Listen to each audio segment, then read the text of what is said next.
ce qui nous a intéressé aussi dans le rapport, c'est de mettre en perspective cette crise hondurienne par rapport à un certain nombre d'autres dossiers qui sont des dossiers importants aujourd'hui et vis-à-vis desquels on ressent l'Amérique latine, et nous, analystes, le ressentons aussi, une certaine déception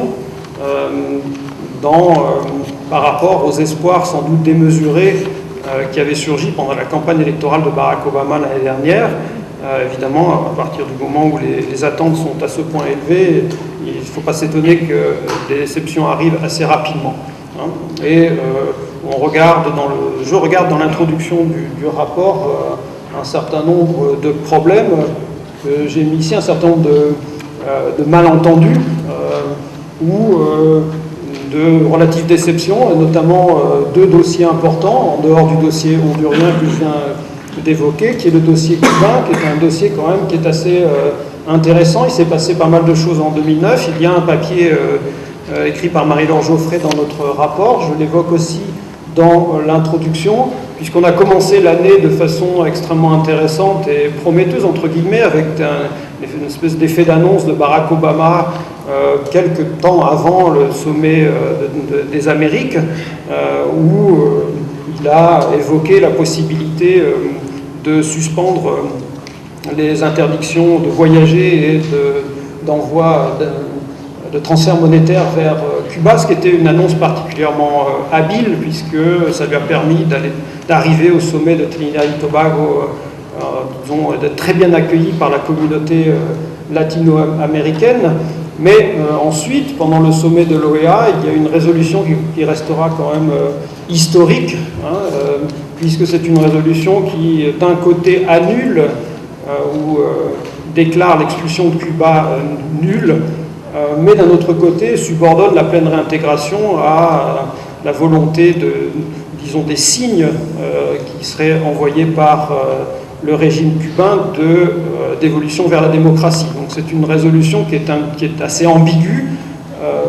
D'un côté, on déclare l'expulsion de Cuba nulle et non avenue, mais de l'autre côté, où on indique que, bien, pour que Cuba soit pleinement réintégré, il va falloir que le gouvernement de ce pays fasse la preuve de sa bonne volonté et du respect de la Charte interaméricaine de défense de la démocratie et des droits de l'homme, ce qui est évidemment donc une façon d'indiquer que Cuba n'est pas expulsé, mais Cuba n'est pas réintégré. Hein, donc il y a là une demi-mesure, quelque chose qui est assez ambigu et qui risque de paralyser à nouveau ce dossier. Sauf si, pendant l'année 2010, et peut-être que c'est un thème que nous traiterons l'année prochaine, les États-Unis et Cuba font des progrès sur le dossier migratoire. Il y a des négociations qui se sont réouvertes et qui sont évidemment importantes pour les deux pays et qui pourraient débloquer ce dossier. Bon. Il y a le dossier colombien aussi, auquel nous consacrons des analyses surtout dans l'introduction, dans ce rapport, qui est évidemment un dossier important sur lequel nous reviendrons. Il y a d'ailleurs quelques jours, des étudiants ont mis en ligne sur notre site web de l'OPALC une analyse intéressante sur la course aux armements en Amérique latine. Je pense que c'est un dossier que nous traiterons plus précisément assez vite, parce qu'on écrit beaucoup de choses sur cette course aux armements et il faut regarder les choses un petit peu plus près. Ce qui est certain, c'est que, évidemment, la signature d'un accord militaire entre la Colombie et les États-Unis ont généré une autre crise en Amérique latine, et qu'il va être assez intéressant de regarder ça d'assez près. L'analyse que je suggère dans l'introduction est que cette crise vient alimenter un climat de guerre froide. Il y a déjà 2 ans qu'on avait évoqué ça concernant les pays andins, à l'époque où il y avait eu le bombardement d'une base des FARC en territoire équatorien par la Colombie. On avait évoqué sur le site web de l'OPALC un climat de guerre froide. Je pense que depuis 2 ans, 1 an et demi, 2 ans, les choses ne sont pas vraiment améliorées, et que cet accord militaire vient alimenter cette dynamique au moment où on évoque évidemment l'anniversaire de la fin de la guerre froide. L'Amérique latine a sa propre guerre froide en quelque sorte actuellement, Lorsque l'on regarde les détails de l'accord, non pas tant d'ailleurs les détails de l'accord, mais plutôt les textes qui sont aux États-Unis publiés par le département de l'aviation concernant l'appropriation de moyens, on se rend compte qu'effectivement cette base militaire peut donner lieu à des missions dans l'ensemble de l'Amérique latine. Et donc c'est pas seulement un accord qui doit permettre à la Colombie de mieux coordonner sa lutte contre le narcotrafic comme il est sous-entendu dans l'accord. Donc là il y a un dossier qui est quand même assez important que nous proposons à l'OPALC de traiter plus en avant, certainement pendant l'année 2010, mais qui alimente un climat qui est quand même assez tendu dans la région. Alors ce climat aussi, l'évolution de ce climat va être, j'en reviens aux questions électorales, assez dépendant finalement du résultat des élections. C'est une autre idée que nous avançons dans ce rapport. Il y a, comme je l'indiquais au début, un cycle électoral qui s'est ouvert cette année et qui va amener l'Amérique latine dans les 3 ans qui viennent à renouveler pratiquement tous les présidents. L'analyse qu'on peut faire, consiste à dire finalement il y a une polarisation politique dans le continent avec des forces d'une gauche assez radicale qui ont été spectaculairement confirmées, comme vient de le dire Marie, en Équateur et en Bolivie.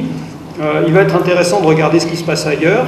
Il y a déjà, par rapport au fameux virage à gauche spectaculaire du début des années 2000, un pays qui est revenu à droite, c'est le Panama, comme vous voyez dans cette liste. Peut-être le Chili va-t-il suivre. Patricio n'a pas voulu lire dans la boule de cristal. Moi, je pense que la droite va gagner. Moi, j'hésite pas. Prenons un risque. Le Honduras, on vient de le voir. Dans les années qui viennent, il va falloir regarder de près, tout particulièrement l'élection brésilienne. On va nous parler tout à l'heure Frédéric Louot, parce que l'idée c'est qu'il y a, avec le Brésil de Lula, une sorte de force tampon. Si on regarde la géopolitique du continent aujourd'hui, la gauche modérée, et tout particulièrement Lula au Brésil, exerce une espèce de force tampon entre ce club de gauche radicale et des pays qui sont aujourd'hui gouvernés par la droite. Et évidemment, ce qui va être intéressant, c'est de regarder si ces forces de gauche modérées vont réussir à gagner des élections ou non, parce que si elles n'y parviennent pas, évidemment, la polarisation politique du continent risque de s'aggraver. Et dans ce cas-là, évidemment, on a de grandes chances de voir ce climat tendu, presque de guerre froide, s'étendre dans le continent. Donc ça, c'est un petit peu notre programme pour les années qui viennent, suivre ces résultats des élections, évidemment, pour analyser la situation politique intérieure de chacun des pays, mais aussi pour regarder comment les résultats de ces élections vont avoir un impact sur les relations interaméricaines, sur l'équilibre global du continent, et mesurer si cette polarisation politique va s'aggraver, va continuer à s'aggraver, ou au contraire, si cette brèche va se refermer à la faveur donc de la victoire électorale de partis relativement modérés.